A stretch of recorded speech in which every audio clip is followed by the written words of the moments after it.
งานมหกรรมบ้านและคอนโดครั้งที่27นี้นะครับผมเชื่อว่าน่าจะเป็นการจัดงานที่ตอบโจทย์ในมุมของตัวผู้บริโภคนะครับที่จะได้มีโอกาสเลือกซื้อบ้านนะครับในทำเลที่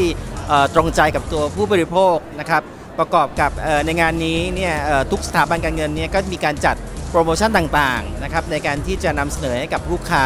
ในการที่จะเลือกใช้บริการสินเชื่อนะครับเพราะฉะนั้นเนี่ยก็อยากจะเชิญชวนลูกค้านะครับหรือว่าผู้บริโภคทุกท่านเนี่ย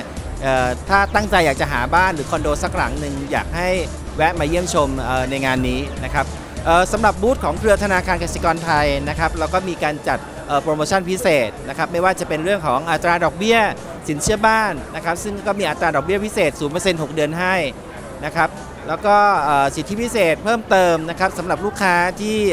ยื่นขอกู้กับธนาคารกสิกรไทยนะครับก็จะได้รับโทรศัพท์นะครับซึ่งจะเป็นบริการเราร่วมกับบริษัท TOT นะครับในการที่จะมอบเครื่องโทรศัพท์ติดตั้งที่บ้านให้ฟรีนะครับพร้อมด้วยโปรโมชั่นโชว์เบอร์ฟรีนอกจากนั้นเราก็จะมีดอกเบี้ยของสินเชื่อบ้านนะครับสิทธิพิเศษจากบัตรเครดิตหรือว่าสินเชื่อบุคคลทั่วไปเนี่ยเพื่อจะมอบสิทธิประโยชน์ให้กับลูกค้าที่ได้มีโอกาสแวะเยี่ยมชมบูธของเครือธนาคารกสิกรไทยครับก็อยากจะเชิญชวนนะครับลูกค้าทุกท่านเลยนะครับวันนี้ถ้ามีเวลาว่างก็